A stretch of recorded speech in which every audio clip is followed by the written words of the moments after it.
A man reached out to open the fridge, but suddenly saw an assassin lunging at him. He immediately realized that his cover had been blown and started wildly throwing cans at the assassin. When the attacker got close, he kicked him hard to the ground.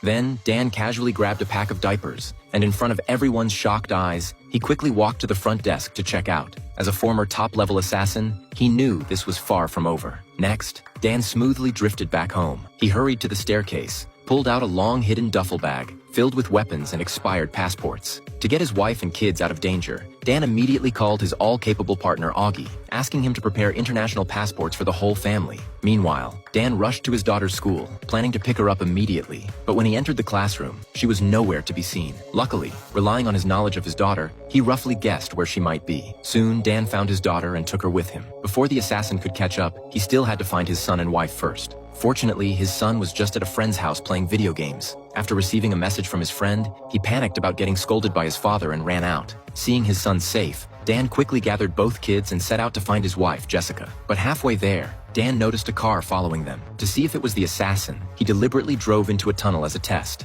Luckily, the car didn't follow. Dan exhaled in relief and successfully reunited with his wife, telling the kids they were going on a trip. He didn't explain much to his wife, just urged her to quickly get into the car, but it was already too late. The assassin had anticipated his move, laying an ambush to take them all out at once. Just then, a bus happened to pass by, and Dan vanished behind its shadow. When the assassin reached the garage, Dan immediately started the car and drove down another route. But they hadn't gone far when the assassin caught up from behind, trying to force Dan's car to stop. In a critical moment, Dan made a sharp drift at a fork and drove down a narrow alley. He suddenly realized that these enemies always knew his exact location. They must have installed a tracker on his car. To shake off the tail completely, Dan drove to his workplace's garage and closed the door the moment he entered. He pretended to inspect a car, quickly lifted the chassis, and found the tracker in a matter of seconds. To avoid suspicion, Dan secretly moved the tracker to a boastful colleague's car. The colleague gave him a knowing look, then slammed the gas and sped onto the highway, successfully drawing the assassin away. After losing the threat, Dan drove his family straight to Las Vegas.